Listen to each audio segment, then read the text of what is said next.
Je suis bien cadré. Je regarde vous, la caméra. Danilo Martuccelli, chercheur au CERLIS, Centre de recherche sur les liens sociaux. Qu'est-ce qui organise la régulation des conduites entre les hommes et les femmes? Est-ce que c'est la morale? Est-ce que c'est la politique? Est-ce que c'est les bases de l'économie ou encore des limites imposées par la nature? C'est la question de comment une société s'institue ses propres limites qui a été au fondement de cette enquête. C'est une recherche qui s'inscrit dans le cadre d'une délégation à l'Institut universitaire de France et qui m'a pris beaucoup de temps. Et la écriture réelle de ce texte s'est déroulée entre 2010 ou 2011 jusqu'à la parution de l'ouvrage en 2014. La sociologie classique a toujours abordé les grandes thématiques de la vie sociale et à la suite d'une spécialisation tout à fait nécessaire, la sociologie a abandonné les grandes questions de l'être ensemble pour se consacrer autour des problèmes sociaux, plus ou moins étayés par des enquêtes empiriques. Et je me suis dit qu'à un moment donné, il ne fallait pas abandonner radicalement cette dimension de l'être ensemble. Je pense qu'il faut revendiquer aussi la dimension purement intellectuelle de la sociologie et sa capacité, avec ses moyens, d'aborder des grandes questions collectives. Et donc, je me suis attaqué à un problème qui me semble être un élément majeur de la vie sociale. C'est bel et bien l'idée que toutes sociétés sont confrontées à une illimitation de l'action humaine, c'est-à-dire l'idée d'un excès potentiel des actions par rapport à l'ordre social institué. Et donc, l'enquête proprement dite s'intéresse à essayer d'étudier les manières dont, très concrètement, les différentes sociétés ont essayé d'instituer l'impossible. C'est une enquête sociologique, sociologie historique comparée. Ça passe par une lecture critique de beaucoup de littérature secondaire, ça passe par des expériences de pensée, ça passe par la construction de ce que Max Weber appelait les types idiots, c'est-à-dire des représentations les plus pures possibles de la manière dont les choses peuvent s'agencer avant de faire les tests et la mise à l'épreuve empirique. Et dans ce type d'enquête, il m'a semblé, sans grande originalité, mais en suivant des choses qui ont été balisées par plusieurs auteurs, qu'on pouvait établir 4 grands régimes de réalité. Qu'est-ce que c'est une société dont la limite est construite autour du religieux? Qu'est-ce que c'est qu'une société autour d'une limite politique?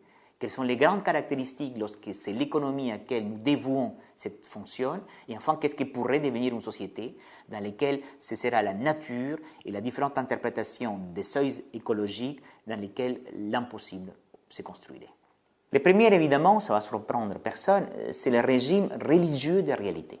C'est-à-dire l'idée qu'il existe dans la vie sociale l'action ordinaire des entités invisibles. Que ces entités invisibles tracent une division fondamentale entre le sacré et le profane. Que ces deux mondes ne doivent jamais entrer en contact, mais être soigneusement séparés, et que bien évidemment, c'est de la collision ou de l'interpénétration du sacré et du profane qui produisent des figures du péché ou de la corruption. Pendant des millénaires, c'était le bien et le mal qui ont dicté la frontière du possible et de l'interdit. Cette première grande représentation de l'histoire a succédé, en fait, c'est toujours chevauché un régime politique de réalité. Et c'est ce qui va définir pour moi l'entrée véritablement dans le monde que les sociologues ont longtemps appelé la modernité. La politique, dans les sociétés avant le XVIIIe siècle, avait pour fonction essentielle de réguler l'illimitation des passions humaines. C'est la nécessité de préserver les collectifs du danger de la guerre de tous contre tous, la guerre civile, la violence, les guerres intestines. Et pour asseoir l'idée d'une société qui arrive à mettre à distance ces dangers internes, on a construit une représentation autour de la hiérarchie sociale naturalisée. Il y a ceux qui prient, ceux qui font la guerre et ceux qui travaillent. Et personne ne doit sortir de la fonction qui est bien la sienne. Et la politique dans la modernité, à partir du XVIIIe siècle, c'est au contraire les lieux où tout est possible. On est passé dans un laps de temps relativement court au XVIIIe siècle de l'évidence d'une hiérarchie entre les êtres à l'évidence d'une égalité entre les êtres. Véritable tremblement de terre qui bouleverse la représentation du monde. Ce qui est fondamental, c'est l'idée collective que nous avons tous, que grâce à la politique, nous pouvons transformer en profondeur le réel. Lorsque cette représentation s'impose, il est évident que la politique ne peut pas devenir le principe qui trace l'impossible dans une société. Et l'essentiel de l'ouvrage consiste à montrer que l'investissement de cette fonction va être fait autour de l'économie. Que l'on soit de gauche ou de droite, progressiste ou conservateur, l'économie institue une nouvelle frontière de la réalité, autour de la rareté, comme finitude ou comme pénurie. C'est l'idée qu'on va mourir de faim, qu'il n'y a pas assez de biens et de services pour nous tous. Lorsqu'on se pose des questions sur la retraite, sur l'endettement, sur l'avenir, c'est toujours à l'économie que nous appelons pour tracer ce qui est le possible et l'impossible. Et il me semble, c'est la dernière partie plus hypothétique du livre, que suite à une série de dysfonctionnements de l'économie, notre illusion collective que l'économie peut véritablement réguler nos désirs de limitation est de plus en plus mise à mal. Résultat, nos sociétés sont en train de basculer progressivement dans ce qui sera peut-être un nouveau régime de réalité autour de l'écologie. En tout cas, les grands éléments commencent à se mettre en place de cette narration.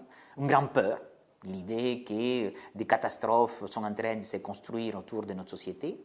Deuxièmement, l'idée d'une interdépendance des phénomènes naturels et qui vient remettre en question l'idée d'une société qui a pu se concevoir de la modernité, autonomiser des contraintes de la nature. Et enfin, l'idée d'un seuil au-delà duquel vont se déclencher des catastrophes graves pour la vie sociale.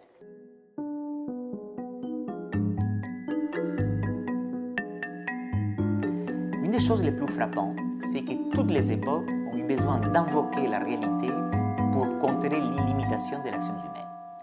Ça ouvre une question morale. Toute société sait qu'au fond tout est possible. Et cette possibilité produit une véritable peur collective. Comprendre que rien ne limite véritablement, ni moralement, ni factuellement, la vie sociale est une des plus terrifiantes problèmes de l'être ensemble.